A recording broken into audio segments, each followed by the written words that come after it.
Hello and welcome to a new episode of the Dugout Podcast. I'm your co-host Andrew, alongside my co-host Marissa, and we are at episode 8, I believe. Right, Marissa? Is that correct?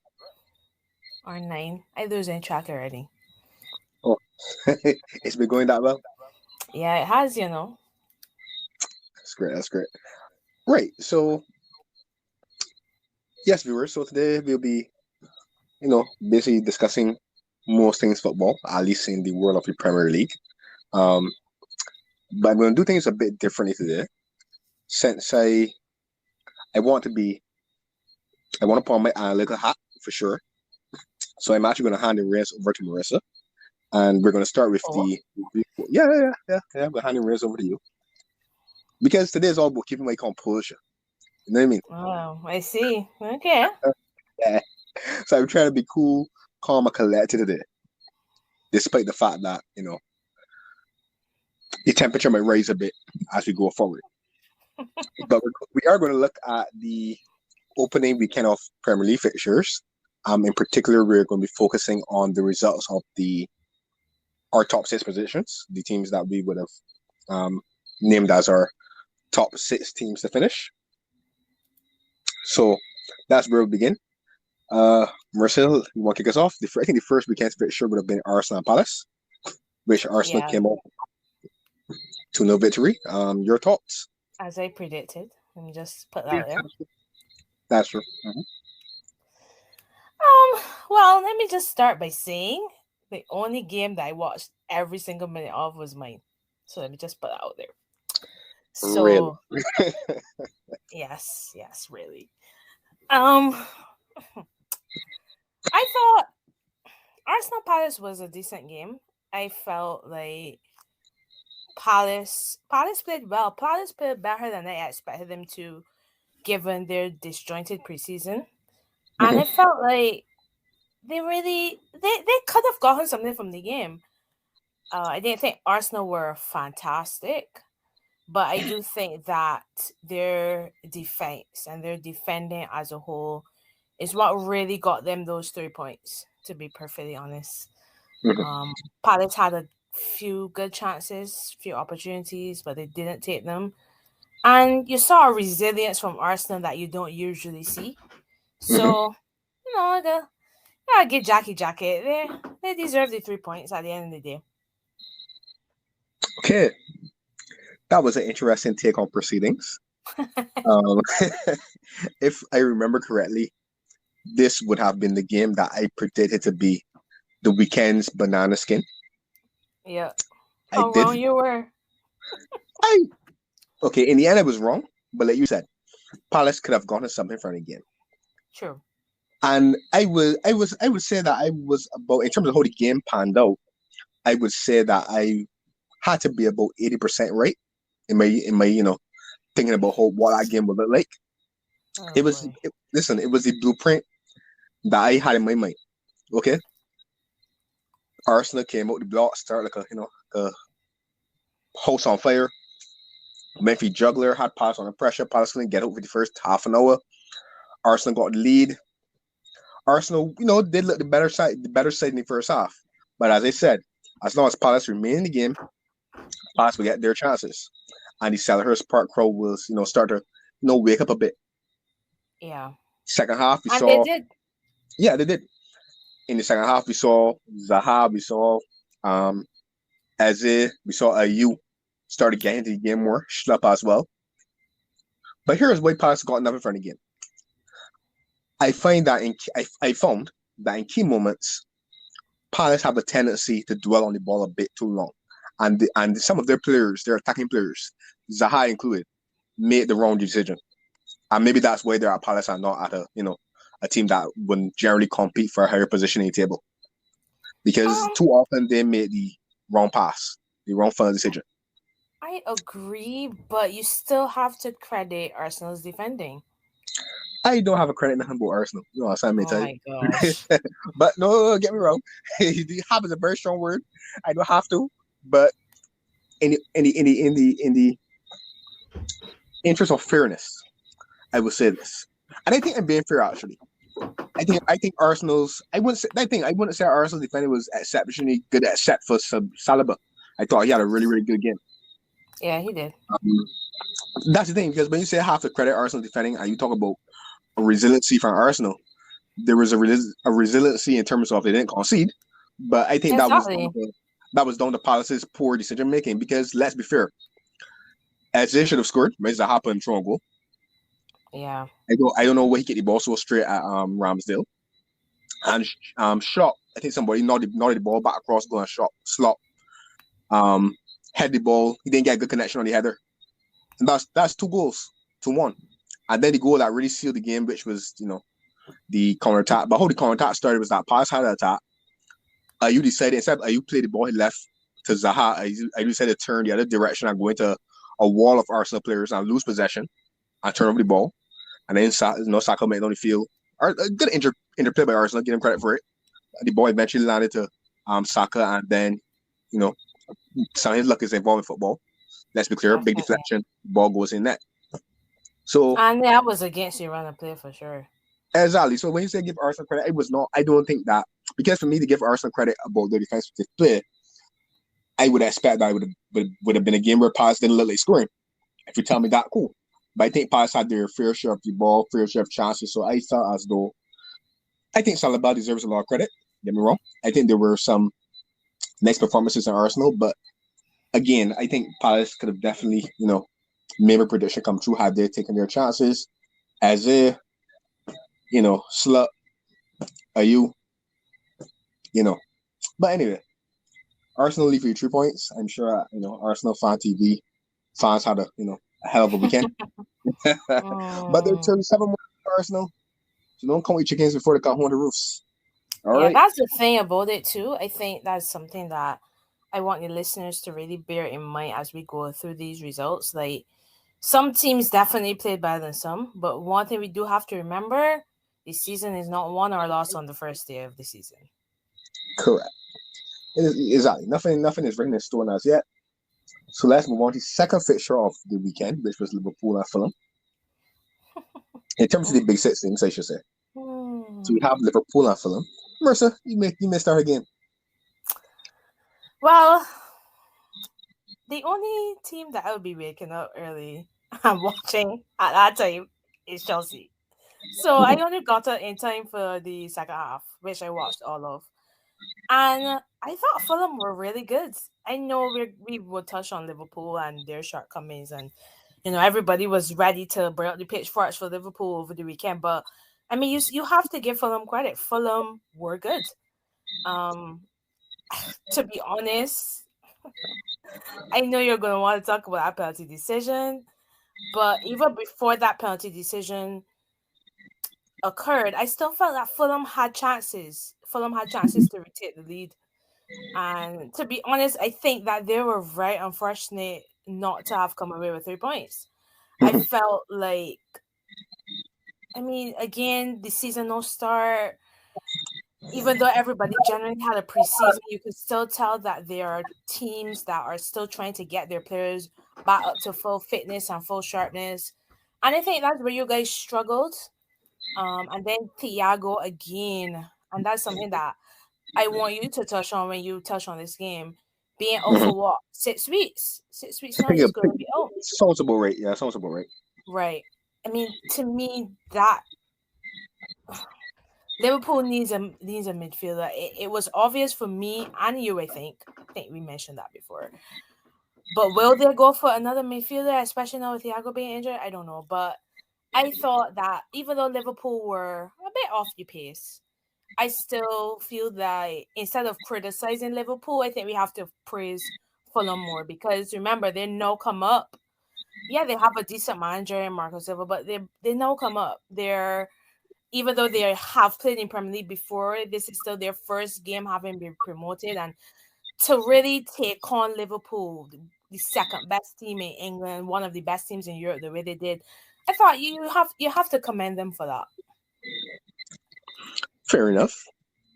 And it was a penalty. Okay. Well, I'm actually surprised and a bit pleased to see that you were so kind to Liverpool. Um, I was expecting, Surprised. yeah, I'm I was always expecting. objective in my assessments. No, you're not. But Oh, no, you're not. You put on a nice, pleasant voice and pretend to be objective, but you ain't oh, objective. You whatever. you want nothing good for Liverpool. You know, I would not Liverpool say don't that. have any German players. So I don't believe that is any exactly. You know what I mean? I They ain't would got not nothing say for that I Liverpool. That you don't like. want love for Liverpool. I would Okay. never say that. Oh, load. All right. But you think it though? Okay. Whoa. We understand. Um, Liverpool to draw Fulham. Okay, so I agree with you about the Fulham part. Remember that I said that from all the promoted teams, for three teams that are promoted, Fulham, Forest, and Bournemouth, I said that I think Fulham has the best squad. And for that reason, I'm giving Fulham the best possible chance of remaining in the league. Mhm. I thought Fulham played really, really well, exceptionally well. They didn't allow Liverpool to settle. And what surprised me about Fulham was that their intensity and their aggressiveness never waned. Yeah. So Yeah. apart from the period where Liverpool got the equalizer, and then there was a little 5 minute spell where Liverpool seemed to be getting on top before the concession of the penalty. Apart from that 5 minutes apart, I felt as though Fulham were clearly the better team. I do agree with Klopp in terms of the one positive about last weekend would have been from a really, really bad game that Liverpool probably didn't deserve anything. They got a point. And the interesting thing is that they could have got all three because they haven't even having played so poorly, they still were able to True. fashion really, really good chances. Yeah, that is true. Which is So typical Liverpool, to be honest. yeah, I guess you could say that.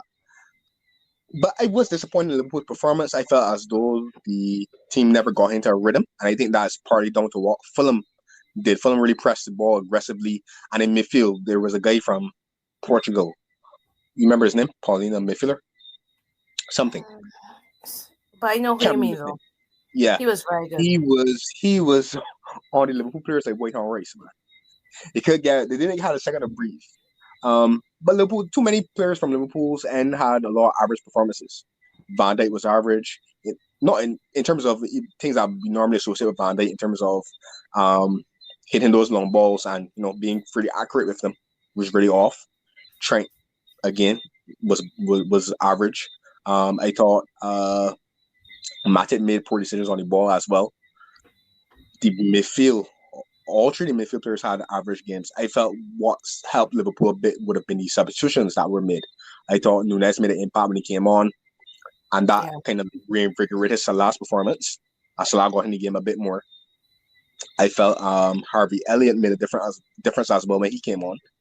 So, but all in all, it was a poor performance. So that because it was a poor performance, we just finish it like this. That is why I'm not really, up in arms at the result because I recognize that we played poorly and we, as a result, deserve absolutely nothing, but we got a point. So that's why I'm not so, I'm not feeling so aggrieved about the penalty because at the end of the day, I know you think it's a penalty, but I don't think it was a penalty. Okay, no, but it was a nice skill from Mitrovic. Van Dijk obviously mistimed the challenge or the attempted challenge and missed the ball. Mitrovic was on his way down, looking to go down. There was a very, very slight, maybe a slight, It wasn't that slight. very, very slight. It was not that slight. Very, very slight neon contact or I don't know neon contact. Very, very slight, pass him on him contact. Wow. I ain't done yet. You want to hear the proof? When you go back and you look back at tape, viewers, if you want, listeners, I should say, if you all go back and look back at tape, look at Mitrovic's reaction. Mitrovic falls, he rolls. The guy who you said neon contact, right? Because there was no foot on foot contact. But Mitrovic fell, rolled around a couple times, clutching his ankle. He ain't hold his knee up to know. But you tell me neon contact. He ain't hold his knee up to know. But we all know that players exaggerate. No.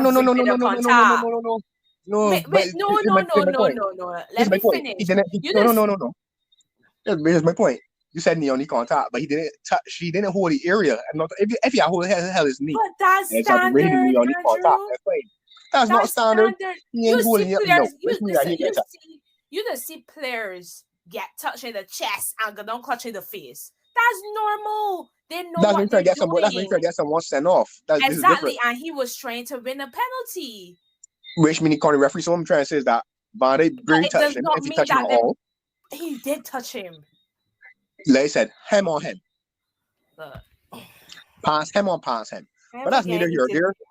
We take the point and we move on. Feel free to agree with me or disagree. You know, it doesn't really matter at this point.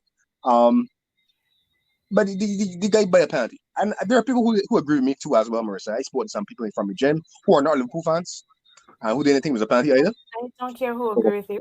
And I'm sure there are some people who also agree with you. Don't get so salty, but you don't care. Plenty, Just saying, it's not no, only me but that that's the thinks thing. that's not a penalty. There are plenty of people that agree with me, and the people that agree with me is the people that can't. I'm sure. Who's the people that agree with you? The referee? The VAR people. The VAR people are atrocious. But you know what? Yeah, we know that. But again, No. I don't think it was a... The thing is that I find with football fans today is that VAR is only atrocious when it's not their team involved. That's So not I'm true. I'm gonna patiently sit here and wait until Chelsea gets some I am bad VAR going calls, to and I will have agree. nothing to say. No, I can't agree with you there. We have had multiple conversations already where I tell you VAR is bad. VAR is poor. But I would say that they did not get that one wrong. They got that one wrong. They get almost all of them wrong. The problem with VAR is that VAR has this tendency to side with the on-field official. So whatever decision he makes, unless it's like, there's no way that you can give it. They try to avoid telling him to go and look at the monitor. I don't think telling the referee to go and I guarantee you, if the referee went and look at that monitor on Saturday, I guarantee you, I highly doubt that he would have stayed with his decision. I really don't. One thing I agree with you with. I don't like it. I told someone once that it reminds me too much of when DRS first came into cricket. It was like it was always there to mostly save face for the umpire. They don't really care about the right decision. It's more about not making the on-field umpire or the on-field referee look bad. But I think it has to move past that and look at what is... Start with this clear, obvious nonsense. I really hate to hear it. If it wrong, it wrong. If it right, it right. That's the point we need to get to with VAR. That's my opinion. But it was still a penalty. Move on. All right, whatever you want to say. The good thing about it though is that I'm not like Ty, and I would not, wish Fulham get relegated as a result. That's the good thing about it. So so that's our Liverpool take. The next game on my sheet of paper here for the top 6 would have been Spurs and Southampton. Did you watch that game, Marissa? I'll be honest, I switched off when Spurs fourth goal went in. I couldn't watch it. Yeah, me too. Lightweight. And that's no disrespect to Spurs. It's just the game was no contest. Yeah, I mean, honestly, Spurs played well. But I still think some of Southampton defending was bad. Yeah, really not good at all. Not good at all. Let me just put it that way. But I think Spurs have to be commended for going a goal down and coming back so strongly so soon. I know it's something the team is capable of, but Spurs have had their mentality issues, but I think being at home helped that, obviously. And obviously they're not really playing a great Southampton side, which also helped, but you still got to give credit where it's due. And to score 4, I think they scored the most on the opening day. Their attack looks really fluid. I was not surprised to see Conte start basically with the same 11 that served him so well coming onto the back end of last season. And I also think Richarlison is suspended for the first 2 games of the season. Anyways, but yeah. For that Fleur incident. Yeah, that Fleur incident.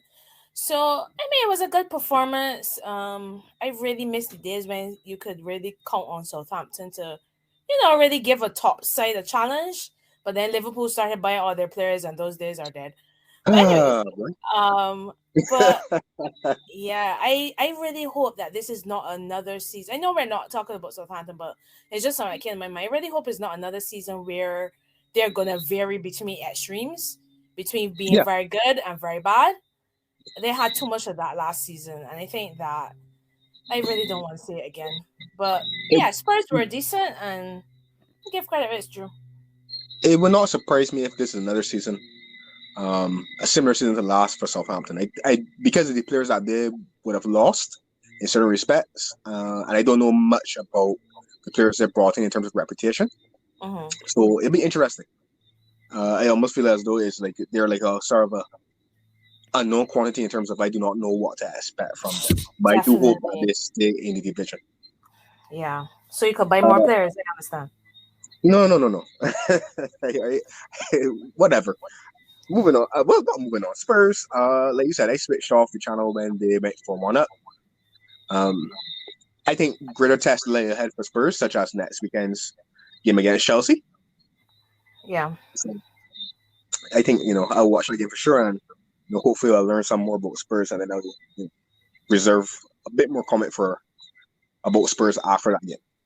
Next game is Chelsea versus Everton. Yeah, we could skip this one. I don't mind. Okay, I didn't really watch it though. I had to leave. Ended up having to leave home suddenly, but Oh, Stacey didn't watch it. I watched it. I could chime in then. go ahead. Oh gosh, this game was just terrible. Like, oh my gosh, it was just terrible, man. Like, I just don't know what to say other than it was a terrible game. Look, as I said at the beginning of the episode, first game of the season, every team isn't gonna smash it out the park. I could look at the squad and see there's still people getting up to full fitness. That's evident to me. I'm sure Chilwell only start because Alonso didn't want to play because he went to Barca. Fine. And honestly, to come away from Goodison with 3 points, I am very happy with because we have not won there in 5 years. That is literally our bogey team. Actually, not necessarily our bogey team, but our bogey ground for sure. We always go to Everton and lose. It's really, really annoying. But I feel good to get that particular game out of the way early and get the 3 points and get out. I'm happy with that. But I can't say that I'm happy with the performance. And like Tuchel said after the match, we have to get better. There were a lot of bright spots. I thought Sterling was really good. But I need more. I need more from that team though. And to be honest, I really don't want to say this, but I am genuinely concerned about playing Spurs so early in the season on Sunday. It is not my ideal fixture, to be honest. Because they look, yes, sterner tests lay ahead for them as we said, but to me they look fitter and sharper than Chelsea did against Everton, and for me that is a worry. So yeah, those are my thoughts on the game. Chelsea need to improve dramatically, in my opinion. And we need somebody that can score goals, but that's nothing that we don't know, right? Right, you guys are linked with a few people, but the bits of the game that I did see, because I saw like some of the first half, and then when it came back, it was like close to the end of the game. So, but bits I did see, I agree with you. You guys look a little bit flat. There's something I want to talk about though. Just spare me 5 minutes if you don't mind. Maybe 2. It won't take long. That's fine. This song is not saying that again, but go ahead. I hope you agree with it. But if you want to debate me, that's fine. Okay. So that boy Jordan Pickford. He won't drop it. Why am I not surprised? Where he from? Like, not fine he. But wait. He caused that boy Ben Goffrey to get injured with that poor clearance. If you come and click the ball and stand, he come and kick the ball short there. And then Ben Goffrey, again, a foolish challenge trying to recover the situation and prevent Everton from conceding a goal. But these are the sort of erratic, foolish decisions that Jordan Pickford continuously makes during the season, and still he behind 2 people posts as the number 1 goalkeeper. That's all he wants to say. He won't drop in. All right. He So won't drop in. before I respond, I need to provide a bit of context for the listeners. Mr. Catwall is still very upset with Pickford for his challenge on Van Dijk. It was 2 years ago, right? Rightfully so, because it was yes, rightfully so. Let me just say, rightfully angry because it really was a terrible challenge. But let's just say that even though I do agree with a lot of his assumptions about Pickford, they're still very tainted by anger, red fueled anger. But I have to agree. I mean, you can't look at it any other way than it's really his fault that Godfrey got injured, because Godfrey went in that hard. Basically, I mean, did he have to go in that hard? But anyways, he basically went in that hard to save Pickford's blushes, basically. And I'm glad that I think he's out for 3 months. I think it could have been worse, but 3 months Right. is still a lengthy spell on the sidelines. But Pickford is I just don't think Pickford is that good. Yes, he's capable of games that he had against Chelsea at the back end of last season, where Right. he's on form and he produces save after save and he's unstoppable. But to me, he reminds me too much of Lloris. It's like you get good and you get bad. And I don't know. I don't know. But I think, right, I remember though, he tried to prevent a corner, and instead of kicking the ball in his stand, Yeah. he could touch the ball, keep it in the field, and run back to his goal. So Godfrey then had to come out try to clean up his mistake. Yeah. And it's not so much about Van Dijk tackle, to be honest. I'm just sick and tired of no, seriously, I'm just sick and tired of the fact that I never thought he was like a top level goalkeeper to begin with. I'm just sick and tired of the fact that he continuously somehow seems to convince these coaches that he deserves to be number one. But I have nothing to say. Right? Any more about Pickford? I will have more time to talk about Pickford throughout the season, because Pickford is, the gift that keeps on giving. Almost every week. Some mistake. Really is. All right, next on our list of fixtures is City versus West Ham. I did not watch any of this game. Okay, I watched it. I did see Haaland's goal. The one from the assist from De Bruyne. Right. I saw that, but I didn't watch any of this game. I don't know why. What time does the game kick off? This game kicked off after the Man U Brighton one, so maybe we're still reveling about the Man U result. That's when you watch it. No, actually, I probably was at church. Right, yeah, church. And then I think by the time I got home, it was already 2-0. So I was just like, I ain't bothered. I thought City looked a bit flat, a bit off the pace. But what I would say about City though is that Haaland, at least you got a glimpse of as to why City bought him. Like they said, City will always get the odd chance in the game, and you can reliably count on him to score, because he basically had 2 chances to score both. I was amazed that he acceleration to get to win the penalty, because when the ball was played, it had looked like an overhit pass, and it had looked like the I think it was Fabianski or no, Fabianski went off injured. It was Areola. I think it had looked like Areola would have been favored to get to the ball first. Then Haaland just had this quick burst and got there first, touch the ball around him, and obviously Areola couldn't avoid making contact, so he goes down for the penalty, scores it. I can't really remember who his second goal was scored actually. I think it was a through ball from De Bruyne. Well, yes, you're right, and true, right, a simple through ball, right, and then he finished it. Right. And because I don't think City kind of lack their usual zip and genuine quality throughout the game, but like he said, Haaland doesn't need that many chances to get a goal for you, and proved it. So I think that is what we can expect. But you know what's interesting season. Before you continue though, it's interesting that we've both described Chelsea, Liverpool, and City as being a bit flat and off the pace. Right. It's interesting because you look at teams. I mean, we ain't get to Man U yet, but when you look at Spurs and Arsenal, they definitely looked fitter and sharper than Liverpool and Chelsea did. So I just wonder. I mean, I hope that both, despite what you say, don't hate Liverpool. Mm-hmm. But I really do hope that Liverpool and Chelsea don't let this sort of flat vibe continue, even City, I guess, for too long, because you can lose valuable points by playing like that. So it's interesting. Yeah. Maybe the top 3 will take a little bit of time to hit their strides, but that's why I keep reiterating, like, you can't read too much into a first game of the season. If it continues 4 or 5 games in, then you've got to be worried. But Arsenal fans, Spurs fans, don't get carried away by your victories. Still 37 games to go. Trust and believe, right? Spurs be you next Sunday. Spurs can do a cartwheel. I'm going to. Oh my gosh! Look, and you're at the bridge too, so the cartwheels can come for real. I know. But what I would say about Liverpool, though, just to touch on that, I don't think Liverpool were off the pace. I just think Liverpool played bad. That's just me. That was just a bad game. But anyhow, our last game, our final game. And this is Mm. one where we can at least stick on it for a bit longer. And we're going to talk about some other things revolving around this club as well. We have Yeah, because this Manchester was, United. Good. I was going to say that because this, to me, out of all the results, this was more than just about the result. And this was more than just about the performance, which is why we have so much to say about it. Mhm. So you want to go first? Do you want me to go first? How you want to do it? Okay, so we have Manchester United against Brighton. And I'll allow you to go first because I don't want no interruptions when I start to go. So Oh, you go. wow.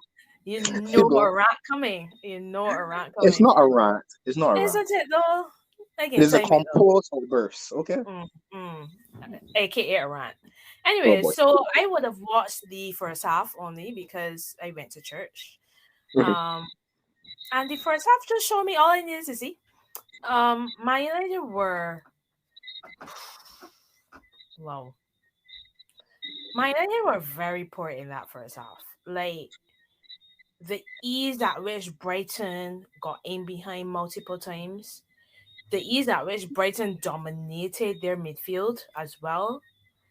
I mean, I am just amazed. And I mean, there's so much that I want to say about this game. Let me start first with the selections.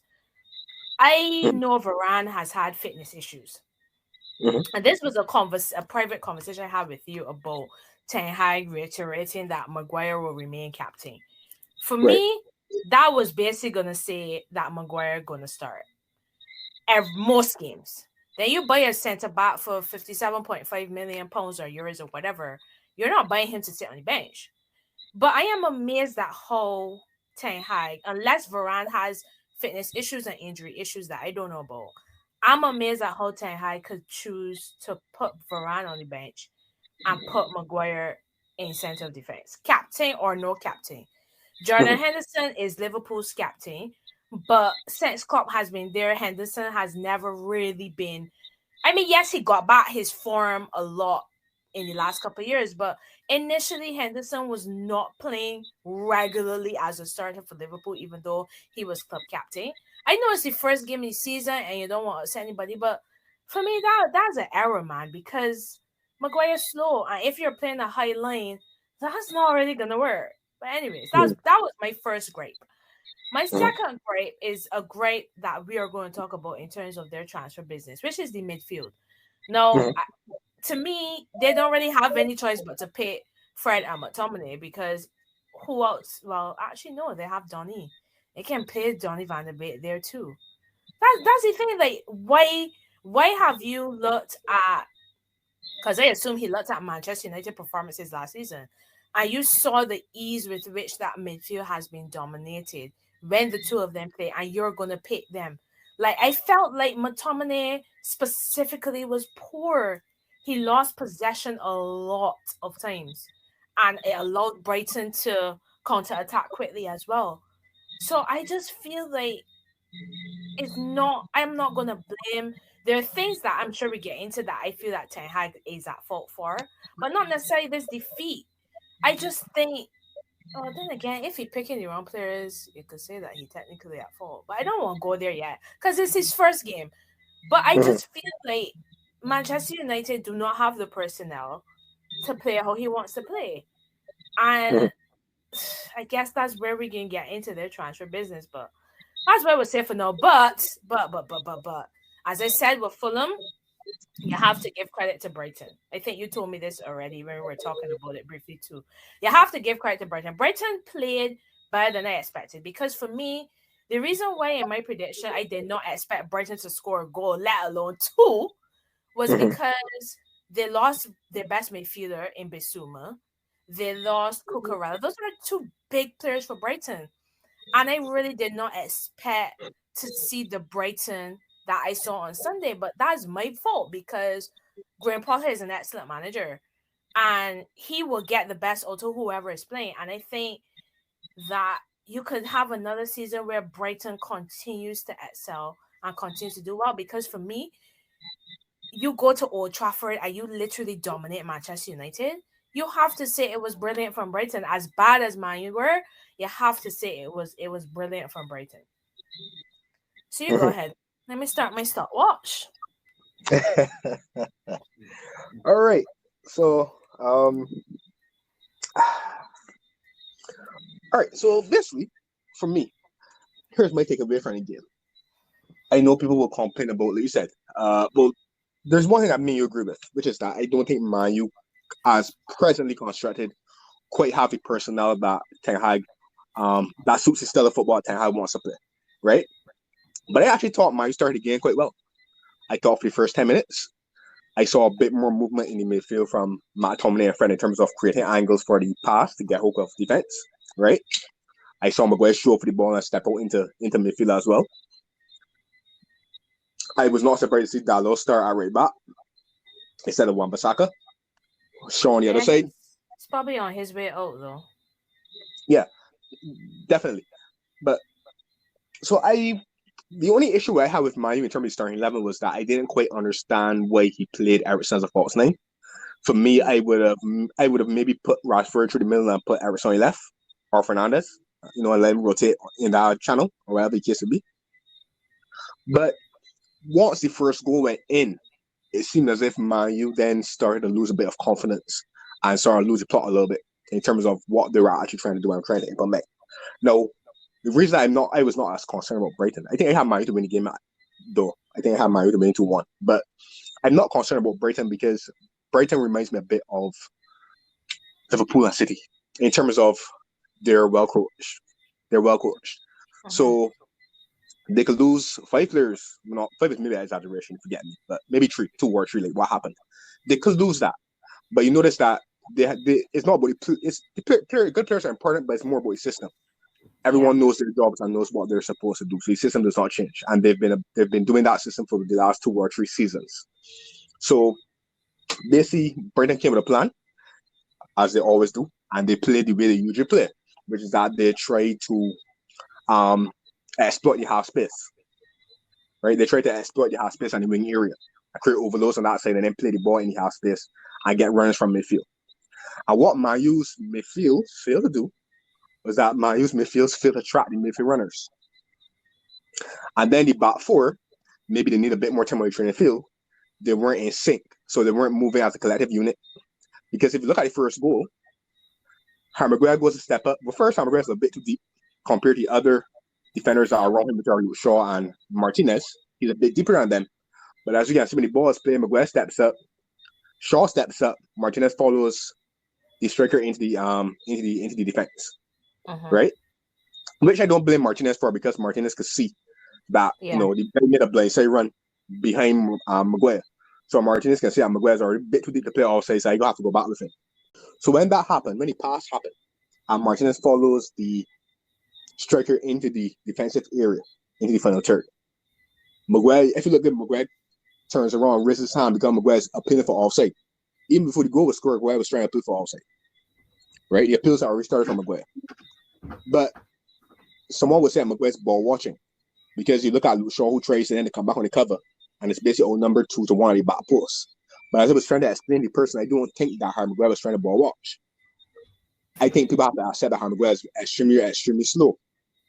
And he's not going to get back in that situation. He's already over the game. Harry Maguire is extremely slow. So unless Usain Bolt, pop off his 2 legs and let Harry Maguire run, he ain't catching, he ain't recovering any defensive situations, hardly. I think that's the problem. I think that Brighton. Let me stick a pin there then. So then that takes me back to my point about Varane not starting in this system. Like, Harry Maguire, in my opinion, is too slow to be part of a high-line defense. Because, as you said, he is not recovering any situation. So then my question is, why is he starting? Would Varane have been better in that position? Okay, here's my thing. It's the first game of the season, right? Yeah. Ten Hag came out, he inherited Maguire as Manchester United's captain. Now, we stated that Maguire is going to remain in the role, which I think is fair, because I'm not one for just coming in and stripping a man off the captaincy immediately. Like, for example, we saw Gerard take the captaincy off of Tyrone Mings, but Gerard would have been at the club for like half a season. So I've seen what I need to see. Wait, I know hold I can on. make that He choice. did? Yeah, he did. Yeah, it's a big talking issue. Did you hear that? Okay, I didn't know. and, he left, I and, he left, haven't. and he also left Mings out of the weekend defeat against Bournemouth. I know that part, but I didn't know he. So who's full time Aston Villa captain now? John McGinn. Interesting. Yes. And Gerard, well, check it. But Gerard also, and he also made some comments about Tyrone Mings and why he didn't play as well. They are quite interesting. But he's again, not wrong for that though. But he's not, in my opinion, he's actually not wrong for stripping him of the captaincy because I think Mings is really not that great of a defender. Yeah, I agree with that. I agree with you. I mean, Tyrone Mings is good. But being as that man, I think that I need to have a period where, because have a period where you assess the players, you give everybody a chance. Like I said, you give everybody a chance. So if Maguire doesn't find himself being sold or find himself on the bench, the one thing Maguire can't say is that this man give me a chance. This man give me a chance. I start team 11. True. Send him with my Tomine, whoever. Oh, yeah, it's a door. The one he can't get our custom hire say is that he ain't give me a chance. Give me a chance. No. Here's the point at hand. Harry Maguire was bought for his ability to play with defense. We all know this, right? His whatever. Maybe to bring the ball with defense and play the ball with defense under pressure as well. That's what is so impressive about Harry Maguire. It was never his pace. I guess people will argue his aerial ability is quite good as well. Fair enough. Cool. I get your point about you can't play high line with Harry Maguire in the defense. My point is that I think you can. I think it's just about getting the protection right, and I know getting someone around him that can cover, for his lack of pace. So whether that is playing with a holding midfielder or playing with a front stopper, that we're going to challenge the ball and let him come and clean it up at the back and let him play last man, or whether that is exposing him and putting him to be the first tackler and let somebody with pace come and cover, Yeah. I'm not sure what direction you need to go in, but I think at matches against most teams will have a high line because they're Man U, especially at home. They're going to be expected to have the ball dominate the ball. I don't think because really the goal didn't really come from them because they were like in the mid. They were just above their own 6-yard box essentially when the 8-yard box, sorry, when the first goal scored, and then the second goal, similar thing. Nice little build up by Brighton, triangle, Yeah. Work the ball to the right, in the half space again, blindside run, cut back the ball. They going to parry the ball to a certain distance, and somebody gets tapping. So the issue was that two issues for me. Man U didn't work out what's defensive system, or sorry, I don't say they didn't work it out. They didn't play as efficiently as they should. So whether or not the plan was to play offside or not to play offside, they looked a bit confused as to what to do because you have people stepping up and they have people also, not in the right position to step up. And that essentially is a problem. The other thing is that McTominay and Fred, neither of them weren't able to come and follow the midfield runs from Brighton in the half space. Where that needed Fernandes to come back and help a bit more, possibly. But, they weren't able to trap Brighton's midfield runners, essentially. Brighton were always able to find the spare man. And that's a huge issue as well, So, but essentially, when we talk about this, we're coming out to the personnel issue, and what can Man U do to change it? And then here's the question: can they do anything to change it? Because, like you said you talk about Donny Van de Beek, but I think from how he's been treated at Man U, and from watching that Ajax as well, he's more of an 8. He isn't really a 6, right? So he's more if you want to play with a midfield tree, he's an 8, right? In this system that Man U are currently playing, it seems as if they perceive him more as a number 10, which is where Bruno Fernandes wants to play. So, again, a bit of an issue, right? Can you take out Fred or take out McTominay and put Fernandes back there? Possibly you could. Probably. But then, I don't think so, though. Right. No, I was saying possibly you could in theory, but then the issue then is that is Fred or McTominay alone good enough then to anchor and protect the back four the way you want his back four to be protected? Right. Probably. So then that creates another challenge. So my My issue right now is thing a personal issue. yeah, and my thing is, not that we're on a personal issue. This is my thing. How can you lose two center midfielders Mm-hmm. in Matic and Pogba, both of whom, especially Matic, played a lot coming on to the end of last season? How could you lose two of them and not have a single replacement before the season starts? That has me so good because, and I'm sure we can talk about this Frankie De Jong saga.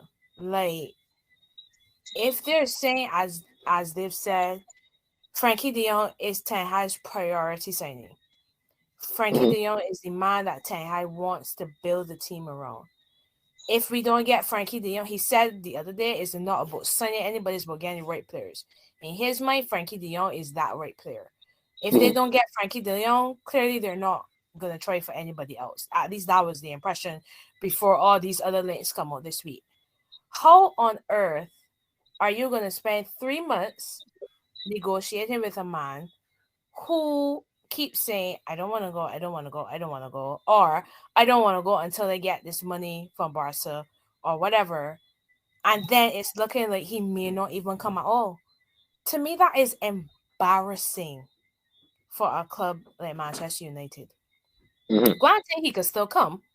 Mm-hmm. Granted, he could be tied up within a week or two.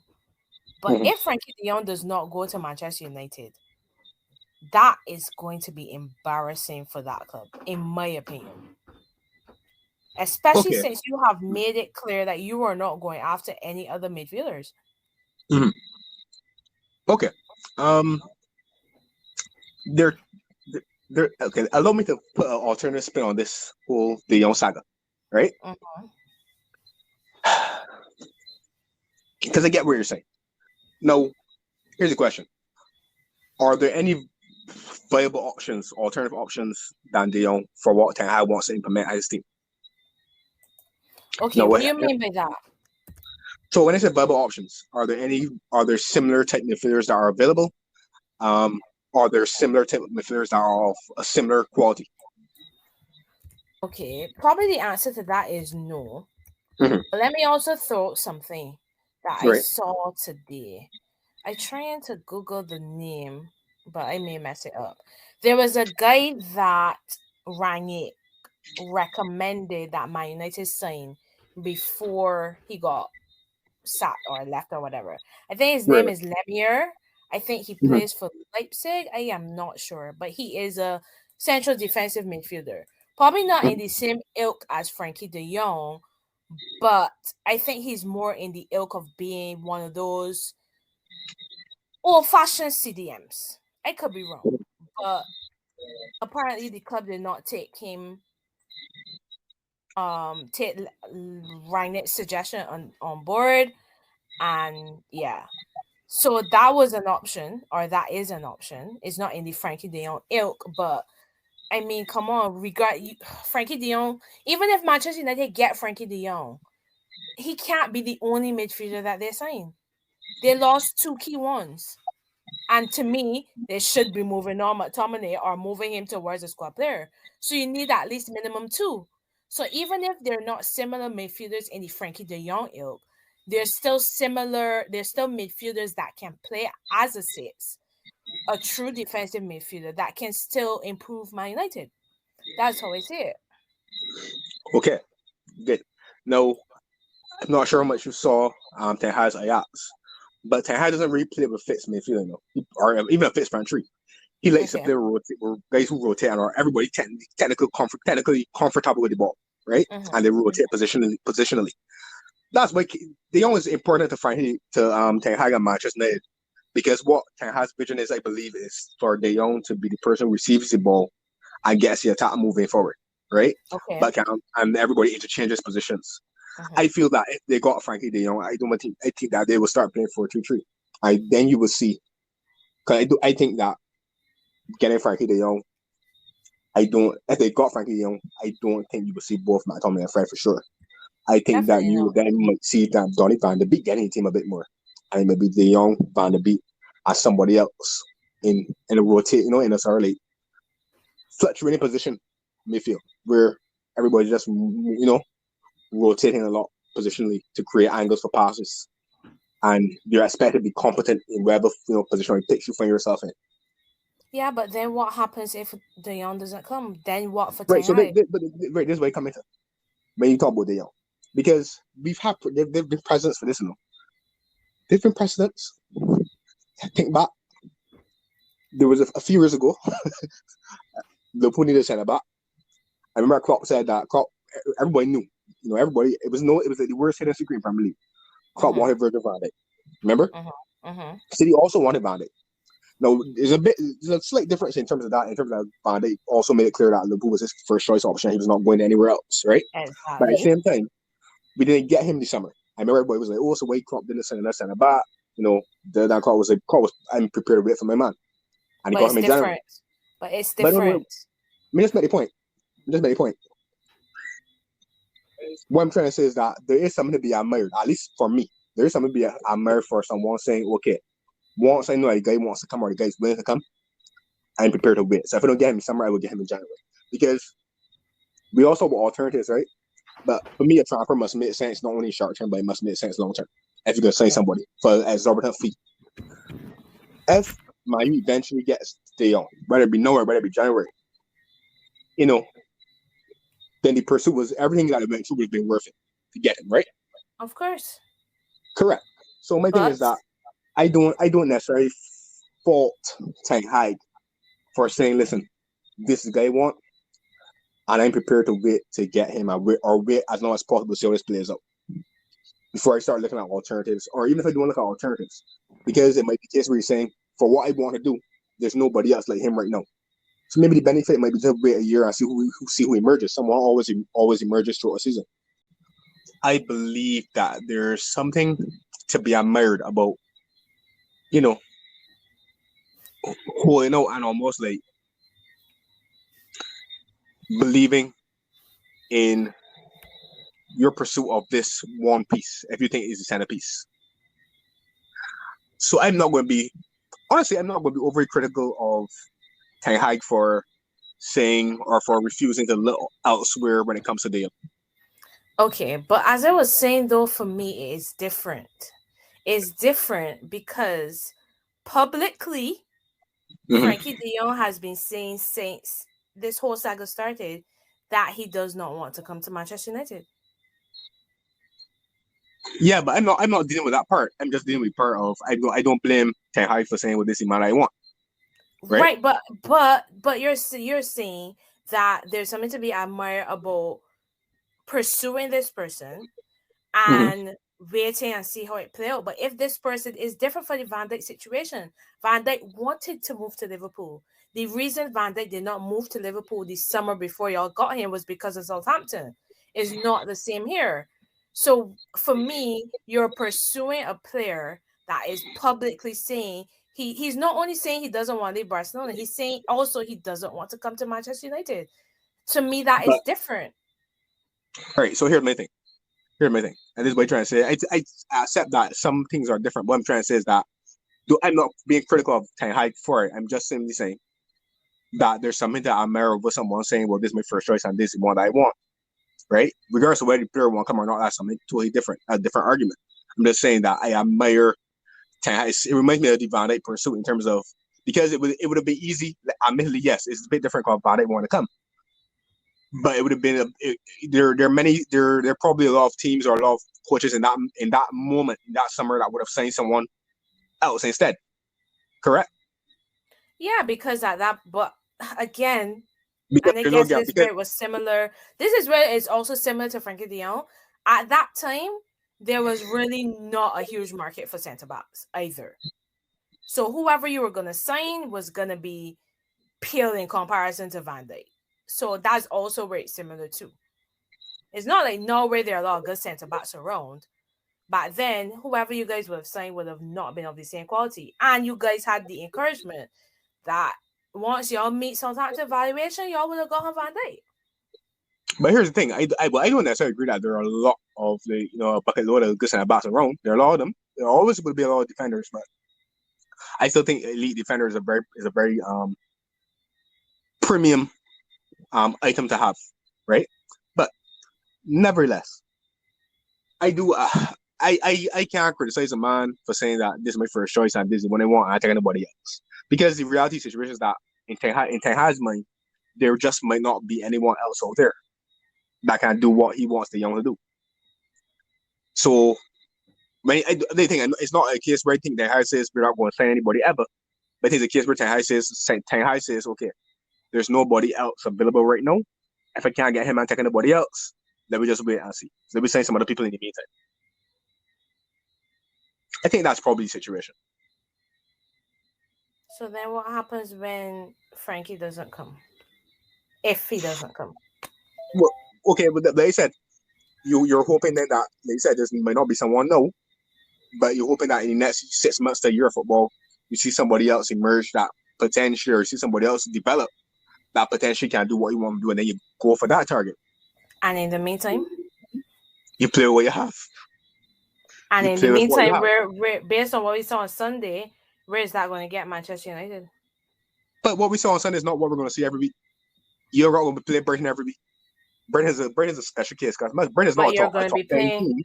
Sorry, they're actually the ninth last year. But you're going to be playing McFred every week. Play who? You're going to be playing McFred every week. Yeah, but you played McFred every week last year and you finished last, so he's alright. And I'm assuming, whoever Man U fan, I'm also hoping, because I think coaching matters. I also believe that Ten Hag, with more and more coaching, because I did see good signs. Like I said, I saw good signs in the first 10 to 15 minutes. Is when the goal went thing, and then the players on the field didn't react in the way in which they should have. They stopped doing what they were doing initially after the goal went in. So I think that no more weeks on the training field, you will see hopefully some improvement from at least one of them, even if not both. And I'm hoping that, not really hoping, I'm not a Man U fan, but if I'm a Man U fan, I'm hoping that with more and more coaching, you will see again that back line become a bit more cohesive in terms of how they operate, in terms of the patterns of play that they try to employ to defend against certain attacking strategies. Hoping. But Man U are linked with Rabiot, we do Rabiot first. They are linked with Rabiot, and Rabiot, who again, which fits my idea of what I saw from Ten Hag at Ajax, which is a midfielder that is flexible and versatile and is comfortable on the ball and can basically rotate and move around the field. He's not going to be fixed to one area of the field necessarily. Right.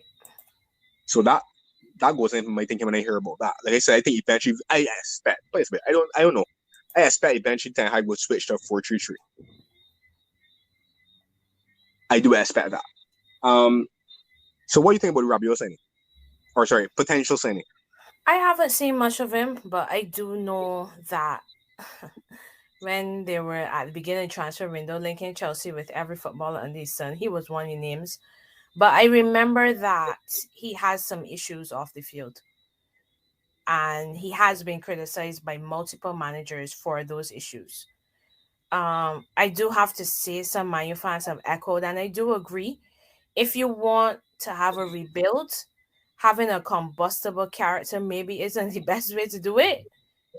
And it goes back to that whole thing you said earlier about short term versus long term. It may work in terms of how Ten Hag wants to play, but will it help what is currently a very toxic dressing room? That's my concern over the signing. Not necessarily the quality of player, but yeah. I keep hearing this toxic dressing room being bragged about a lot. Yes. Just correct. Just educate me. When you all said in terms of Manchester United, what exactly is so toxic about? I know what the perceived notion is, but what do you think is toxic about Manchester dressing room? There's a lot of division based on some reports from journalists. There's a lot of division. There are a lot of cliques in the dressing room, and there's kind of a power struggle within those cliques as well. And the dressing room also has a lot of leaks. Like I think the latest leak was Manchester United dressing room tired of Cristiano Ronaldo antics, and they were like, if he leaves because it's a distraction to the club or whatever. And then somebody was like, the man barely even play on Sunday and still getting blamed for stuff. But that's a whole other conversation. So there is a kind of a power struggle, and yeah, it's not really the most united dressing room. I think Paul Scholes would have even come out and talk about how Jesse Lingard had told him that the Manchester United dressing room is pretty awful. So yeah, the dressing room is not the best place right now. Okay. Well, tell Paul Scholes if you hear you Oh that gosh. Jesse Lingard just thought he could get testimonial, all right? Well, yeah, I mean, yeah, but again, it's still something that has been reported by a few journalists. But if the man you dressing room to talk say, if the man you dressing room talk say, I will not. But anyway, I'm not going on that road. Stay on focus. Stay focused. Oh boy. All right, here's the thing. I don't have a problem with selling Rabiot. When you say combustible element, unless you tell me that there's a guy who, disrespects the manager, reports a training late, misses meetings and stuff like that, I don't have a problem with signing him because at the end of the day, Ten Hag does need his own people in his squad. Martinez, Rabiot, there will be guys that he signed, that he brought, right, to the club. Mm-hmm. He does need his own players to cultivate some sort of, control or, obtain some sort of control, reasonable control over the proceedings of the dressing room. This again, what I said, but he needs to give everybody a chance. And when he first signed, I honestly, I told you that from jump. I didn't expect him to make a wholesale 10, 12 signings. I said it's going to be gradual because he needs to see the boy. He needs to see in his mind the dressing room in terms of who's good, who's bad, who needs to eventually weed it out. Right. And all of this here is going to give him a chance to see it. Now, in terms of dressing room harmony and stuff like that, I would assume that should have been improved at some point during preseason. And during preseason, they were winning. So, But that was my thing that I mentioned last week on the podcast. Everything is usually fine in that dressing room or in most dressing rooms when the side is winning. right. But Right. you would have pointed it out. Like, they started well on Sunday. First 10, 15 minutes, everything was good. But for the time that goal went in, things changed. And that's my thing about the Man United team and squad. You have a similar group of players that things are fine when they're doing well, but the minute something goes against them, you see a different side of the team. And obviously, that's not going to be solved in one summer because Ten Hag is not going to get everything he wants in one summer. But I do think it's something that needs addressing from both the player's side and his side. Because the players need to understand too that as much as, yes, Ole was Ole and Rangnick wasn't the best back end of last season either, I think the players still need to put their hand up and say, hey, we need to step up our game too. And we need to improve our mentality as well. Here's the thing. Here's my problem. Or here's my issue. Not really my problem. Here's my issue with everything. We all know Ole was a joker. Right? A big fat joke. Ain't a secret. I think most fans across the world was happy to see Ben Ole getting my job. Except for my fans. No? Because all of us were like, okay, this is gonna be funny. But anyway, I think Rangnick was fairly blamed for Agreed. my feelings last year because Rangnick's the issue with Rangnick is that Rangnick didn't have the personnel. The Man squad was a poorly assembled squad in terms of what he wants to play or what he wanted to implement. That's the nitty gritty fucking matter. I think Ten Hag is going to coach them. I think he'll be a better coach. I do think that they will improve as the season goes on. It's just the first game. We have to see what they look like next weekend. But I think that, like you said, gradually he's going to have to bring his own players. Going to have to get the ones that can't play the way he wants to play, or like you said, are toxic for your dressing room. I think those are things that will need to be done over the next 12 months to 18 months. And like I said, the key for Ten Hag, in terms of if he keeps his job long term, would be at the end of this season, again going into next season, does the vibe around Manchester United feel as though progress is being made? You understand? You need to have finish the season with a sense of optimism about what's coming next season. And it isn't so much about who we can sign; it's more about what direction this team as a playing squad is moving towards. right? And like I said, Man U's problem is personnel issue. Because the one thing that Man U has not done for the last 6, 7 years is find a consistent or have a consistent strategy in terms of how they want to play or who they want to sign. Now, I hear a lot of talk about the owners of Man U and the poor job they have been doing. No, the owners share some of the blame because at the end of the day, the owners would be the people who have put certain people that turn out to be incompetent in football making decision, roles, right? Such as the former chief executive and some of the former coaches that they have, right? But at the end of the day, Man U have spent money on a lot of players. Di Maria, Schweinsteiger, Falcao, Pogba, Bali, Lindelof, and I noticed something, right? Mata, all the names that I call when those players were signed by Man U, Sanchez, when those players were signed by Man U, there, how many of us really said to ourselves, "Well, that's a bad signing, or that's a bad player," with the exception of maybe Fellaini, the exception of him, can't pronounce it first name, Fellaini, right? Marwan, right? Fellaini, with the exception of Fellaini, I don't from my personal standpoint, but yeah, with the exception of Fellaini and maybe Lukaku, I never know. I also know he was in the. Sorry, I just don't ever get the sense that Lukaku would turn out well. I was saying, but with the exception of those two, I can't really recall any players that Man U bought over the last 6 or 7 seasons that I thought were bad signings when they were purchased, or I thought were bad players. But for whatever reason, and this way to coaching matters. It hasn't come to coaching by the case of me, but for whatever reason, the coaching staff at that club has not been able to get these players to replicate the same type of form that encouraged Man U or persuaded Man U to pay the money for them in the first place. Think about it. People just watch everybody and Lindelof and cuss. But when they were signed for Man U, did you think they were bad players? No, I saw Lindelof play for Benfica and I saw him play for Sweden. I didn't think he was a bad player. I saw Bayer at Villarreal, thought he was a good defender, still think he's a good defender. So why when he got on my research, he looked support. I saw actually Harry Maguire. I saw him at Leicester. I remember I saw him at Leicester, was on vacation with my dad. And Liverpool played Leicester box. We won the game, obviously, but I saw him. I was like, that guy, because it was like different to see a guy at Leicester play out for the back so competently. And even under pressure, still trying to play out for the back. Not clearing the ball. You know what I'm saying? Just bring the ball, finding the midfielder. And it was like, this is really impressive. And that was the wrong time he started getting picked for England.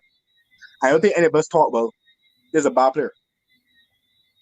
So why you that's an interesting thing. So why when he goes to Man U, why do we suddenly think that he's all of a sudden a big bucket load of trash? Or why does he look that way? And that's a big question for me. What is what? Because every time I can book signing players, what have Man U been doing that these players look so poorly when they're on the red shirt when they step onto Old Trafford? Sancho, another one. Marcus Rashford, what happened to he? I heard my cousin was telling me the other day that he think Rashford passed the best and he needs to be sold, or whatever the case would be. Rashford's 24 years old, he can't be past the best and get it yet. Yeah. And there's a player in Rashford. Okay, even Martial at one point in time was a bright prospect. So then, don't you think then that it is the culture at the club?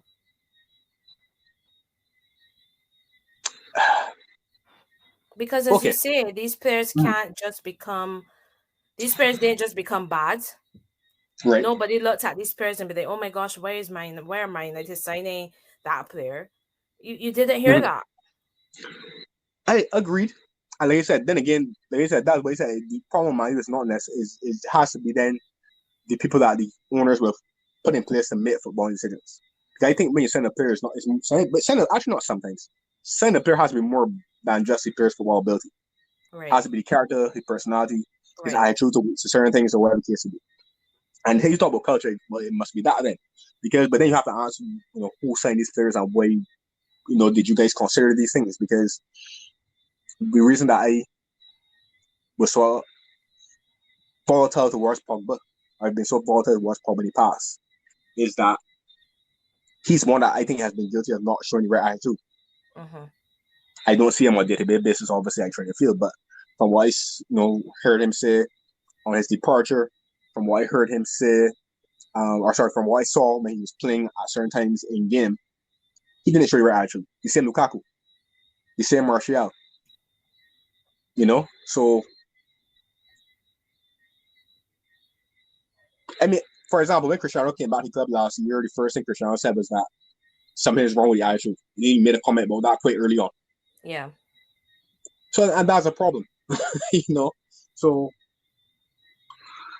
I think Man U are paying the penalty right now for a lot of bad football decisions in terms of the players that they've signed and some of the managers that they have appointed. Yeah. And I don't mean to beat a dead horse mistake, but the beauty of Ferguson for me, because and people probably call me stupid or tell me that I talking crap. That's fine. Don't care. Even when Man U were winning under Ferguson, I was one of the proponents, and people who know me that from that far back could probably tell you I was one of the people that always said, I think Man U's squad isn't that good. But I think the beauty of Ferguson is that Ferguson has these guys playing to a level that is above their means. Ferguson's a good manager. Give Jackie jacket. When Ferguson left, if you think about it, when Ferguson left, a lot of that squad, how many of them did perform at a high level after Ferguson left? Vidic was quickly gone. Fernand was quickly gone. Not saying that they're bad players, but they're quickly gone. And maybe that was the wrong thing to do to shepherd out, the old guard so quickly. But they were quickly gone. Ever was quickly gone. You have Phil Jones and Chris Smalling who didn't fulfill the potential that they initially had. Rooney was kind of when Dortmund coming to the end. And this is my thing. This is why I don't want to sound Manchester United. You signed David Moyes on a 6-year contract. The only issue that I have with David Moyes, because I don't think David Moyes is a bad manager either. The only issue I have with David Moyes is that, apart from Ferguson's stamp of approval, which at Old Trafford should count for a lot, but apart from Ferguson's stamp of approval, David Moyes had no credentials to take the Man U job, right? Right. But anyway, you give him 6-year contract. Why not a 3? Why 6?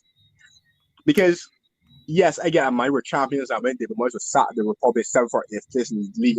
I get all of that. By the end of the day, you give the guy a 6-year contract. Show a little faith. You scrap but one time. Then you brought Van Gaal. First season, Van Gaal qualified for the Champions League. The second season, he wins the cup, but he's always Champions League. And you sack him. He won the FA Cup and he finished 5th. Okay, it's not what you expected, but did that deserve a sacking? I'm not so sure. Okay, I think winning a trophy means the season can be considered trash or failure, if that makes sense to you. Yeah, so I understand. I a bit on the fence with the Van Gaal decision. Then you brought Mourinho, who won 2 trophies in the first year, finished second year, and in third season halfway through, you sacked him. I know at that point he started follow players. That's all fine and that. Then you brought Ole. Had a nice, I think he made the first 10, 11 games unbeaten, knocked out PSG in Champions League. You give him a loan, you give him a contract. He finished second in the pandemic year, give him another contract. And then you sack him. And season day was finished. So there's a clear it appears to be a lack of planning, a lack of proper planning. I hope with Ten Hag's appointment it will be different. And something that I want to touch on again as well. I hear a lot of talk about how Man U, Conte was available and Man U allowed Conte to leave or go to Tottenham, and they didn't sign Conte. Before I chime in on that, what do you think about should they have gone for Conte? Yeah, I don't see why not. Okay. All right. I disagree. Why? Because I just simply think, right? I think the Van Gaal and Jose Mourinho appointments were wrong appointments. I think the Conte appointment would have followed suit. And here's why. You hear me? Yeah, I can hear you. Right. And here's why. I think those 3 appointments, I think if they had appointed Conte, that'd be 3, incorrect appointments that they made. I think people get mistaken a lot.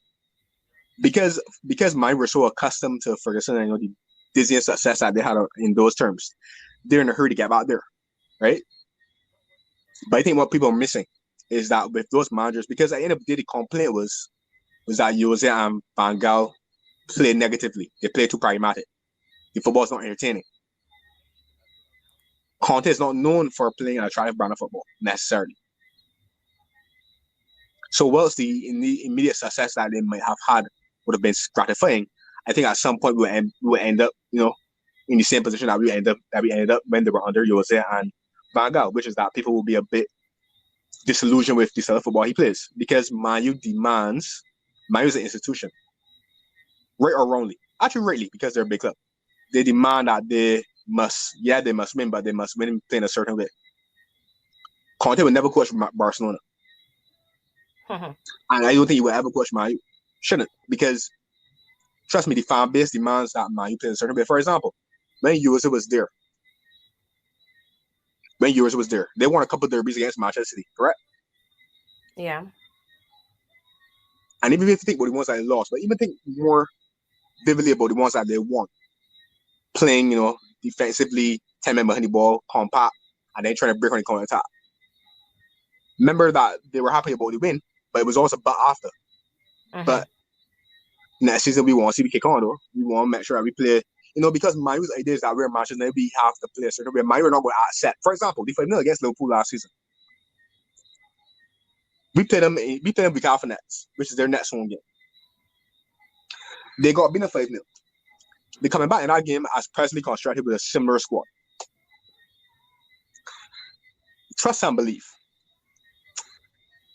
Even the 5-0 will not necessarily persuade Manchester United fans to suddenly want Manchester United to play against Liverpool in a very defensive or pragmatic way.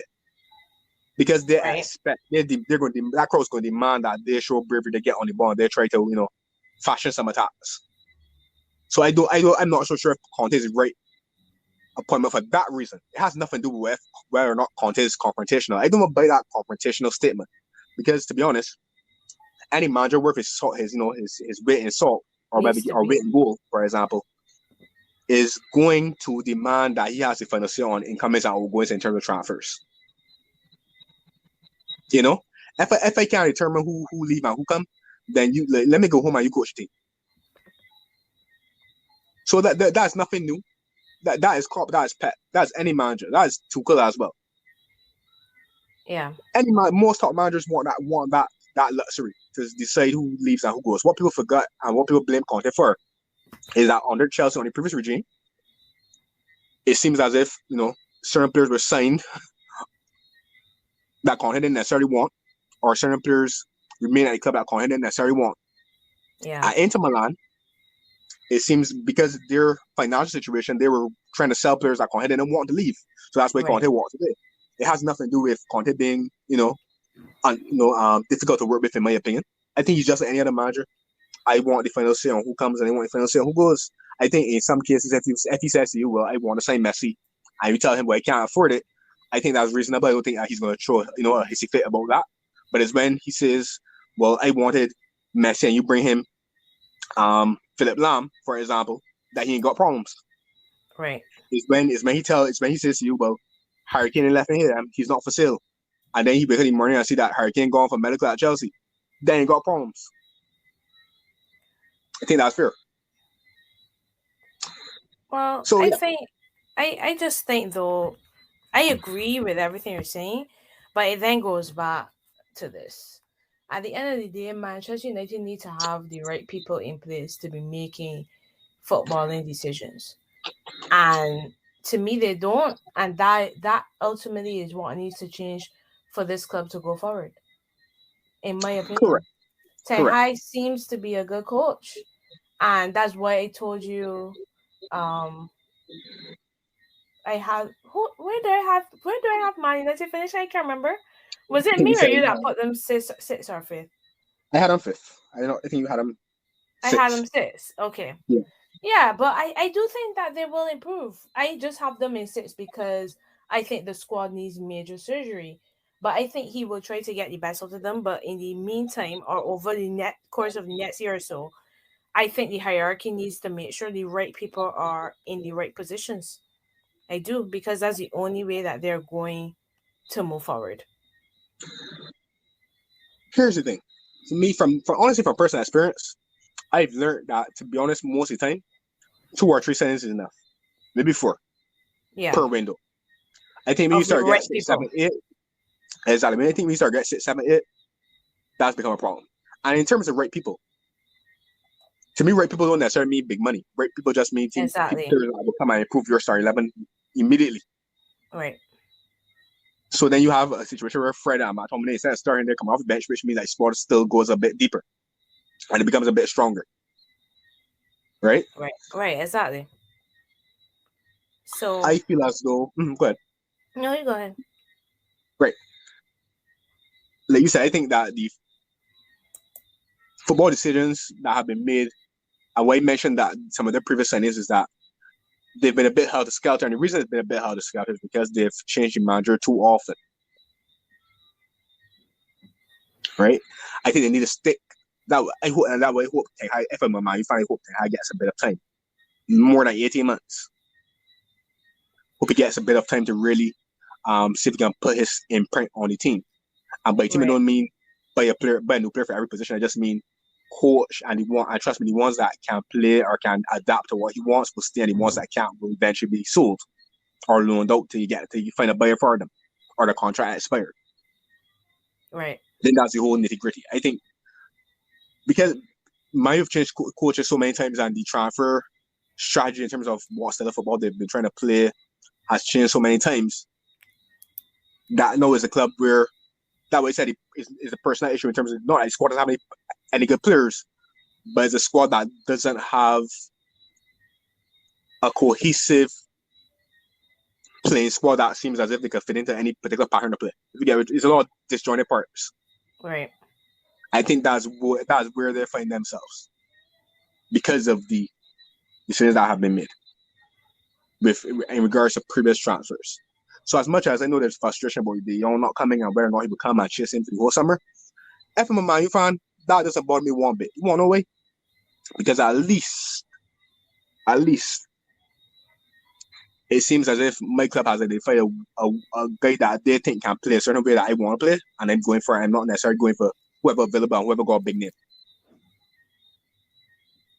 So I know the young might not come, and yes, I share your sentiment. Does he really want to come to Man U? He said no.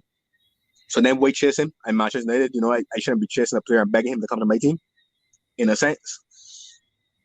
I would assume that there's been some sort of discussion between him and Ten Hag or his representatives that, suggest to them that the bridge is still crossable, right? And it's not necessarily, well, I definitely don't want to come. And plus, there's also, some cloud of whether or not Barcelona needs money or not, right? So I think that's why that deal might still be on the table. But I don't have a problem with Man U identifying their first choice, player and deciding, well, I'm not accepting anything other than him for whatever reason. It could be, like I said, it could be that it might be actually not, or hopefully it is. The reason being is that it's not we haven't looked at other targets. We just think that he's the best one and he's the best fit for what we want to do going forward. And maybe nobody else right now has developed enough, or maybe we're looking at somebody else, but we want to give him a bit more time to develop. Maybe there's nobody else that necessarily fits that more and can do what he can do. So until he signs a new contract with Barcelona or moves somewhere else and completely kills the deal, I can hold hope for that. No, there's one more thing that go ahead. Sorry. Well, go ahead. All right. So there's one more. Sure. I just want to change focus slightly. No, go ahead. Right. So there's one more thing that we need to mention when it comes to Manchester United, and that's Marko Arnautovic. Well, we don't really need to mention it because they already say that they're not going to pursue it anymore. I can mention it though, because there's something about that bothers me. And this where if I was going to make a pardon? I said not only you. Right. But there's something about that deal that we think we need to mention. And this is what bothers me, right? And this is where Manchester United looking to met me later. Because I tell people that my game improve this season are they gonna be better. And this is where they can met me later, right? I see that boy Angela, you don't know what you're talking about. The Norwich signing is clearly for cover because it seems as if Martial's gonna play through the middle or compete through the middle slot alongside Ronaldo, right? Ronaldo has only played 90 minutes of football since the season ended which will be preceding game and then the 45 minutes, less than 45 minutes against Spurs in the weekend. Martial clearly has a hamstring injury beef. So Norwich is cover. Now, to me, Norwich is a decent player. Okay, so he has been a bit inconsistent. He has this off the field issues in the past where he can be fine. But he's an okay player. And I can see him coming as a bit of cover, right? Someone who knows the league. I played in my team once. They can fashion chances for him. I think he will score. But he's not going to play every week. That was not his purpose of signing. But then this outpour of disapproval at this, decision to sign Arnautovic seems to have swayed Man U. But immediately is like we get any interest. And the reports are that if any of the interest, because the fans are dissatisfied with the approach for that player. And that's why we go back to who making the football decisions. That's no way to run the club. So, for example, if Arnautovic was guilty of making a racist comment to somebody and Man U fans decided, well, we don't want him to play for our team because he's a racist, just showing out there's a hypothetical situation, I can't get that. But you're that's what it is. That's what the outrage was for. He's guilty of racist comments? Yeah. When? I completely missed that one. I don't know. I have to look, but as far as I know, that was why the fans were in outrage. Not necessarily because they didn't want him for footballing reasons, but the non-footballing reasons was why there was the outrage. Okay, what was reported for me, and what I heard, because you might hear something different, what I heard was that it was for the footballing reasons. Is that he's 33, where we can't build a team around him, where are we going to send him? So, from what I've heard, it's more footballing reasons than non-footballing reasons. Okay. And I didn't know he's guilty of racist comments before any hope. I tried to find out if I think he made some racist slurs at Euro 2020. I think I remember that though. In the game. It was not racist slurs. Another word for it. It wasn't racist slurs. So I know what you're talking about. It was a celebration that he did, and it was anti-Semitic. That thing that anti-Semitic is what you're looking for. I think it was that. But I don't think that was right. I don't think that was it. I don't think that was. Well, maybe I didn't hear those reports. I didn't hear those reports. I heard the reports about, it being for one reasons and where they're saying up there that Arnautovic at that age, who's playing for belonging in Italy, type of thing. But I'm just so let's say what you said is true, then fair enough. But if it was from what's reported by ESPN and other outlets that it's for one reasons and where they're it's like almost like this player it seems that desperate and this player is a player that Man should be going for. The Man U management team or what's not, they know the type of stuff they want to implement. They know the players that they want. They should not be basing that on the footballing opinions of their fans or whatever the case may be in terms of who they sign. Well, yeah, I agree. But at the same time, if it was what I said, then I would support what they're doing. Well, yeah, me too. If it is what you said. But anyhow, like you said, they ended it interest in Mr. Marco, so he will remain in Italy. And Mayu will be on the search for another striker. Mayu's just a mess. They really are. And it'll be interesting to see with 3 weeks to go who comes in and what will become of their season. But right now, ain't looking all that great. But then again, I need to reiterate what I said. First game of the season, nothing is won, lost, or decided. Let's just see how the first few games of the season go, and then we could start maybe making some judgments. Right. Correct. Anything else that you want to add before we go? Not really. I mean, I may not do a podcast if Sunday doesn't go my way, but you see. I'll do it with myself, man. Yeah. You might not do it. You might not do it myself. I may just tune in as a listener, but I think you should be here to defend yourself. Defend myself? Look. Defend your team. What are you so worried about Tottenham? I'm not worried about Spurs, I'm worried about Chelsea. I'm worried about Chelsea. There's a difference. You're worried about Chelsea because it's Tottenham is your game, and you think that was a game that Tottenham is a legit track. It's more anyhow. Anyways, yes. Anyhow, indeed. We'll see how it goes. And yeah, should be another interesting weekend of Premier League action. Should be. You want to do a quick review? Sorry, a quick preview of our prediction of the results for this weekend? Sure. Right. Are you ready to call? You can call the results. You sure you call the fixtures? I think the first one is. Let me just make sure get it right. But I think the first one is Arsenal Leicester. But let me make sure. Yeah, Arsenal Leicester Saturday morning. All right. You want to go first, or you want me to go first for that prediction? That'll be a 2-0 for Arsenal. All right. I am going to call 3-1 to Arsenal. Okay. You see, I don't hit for Arsenal. Man City Bournemouth. Man City, no. I'll go for 4. Goals galore. Yep. Brentford, Man United.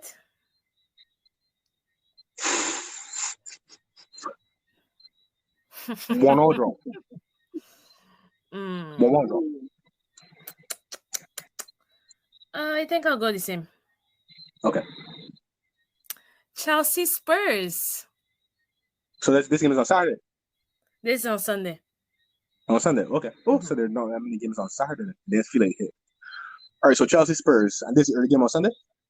Nah, this at 11:30. Okay. So Chelsea Spurs, I'm gonna say 2-2 draw. 2-2 draw. You laughing at? Hey, serious? Oh gosh. Oh man. I know you all don't score a lot of goals, but I assume you all face on Sunday. Okay. I have no idea. Like, my heart is telling me 2-0. My mind, the logical, sane part of my mind is telling me 1-1. Okay. 2-0 to Chelsea? to Chelsea? Okay. Psst. That's my heart. I think it'd be a draw. A score draw. Maybe Spurs will. Who knows? Liverpool Palace. 2-0 to Liverpool.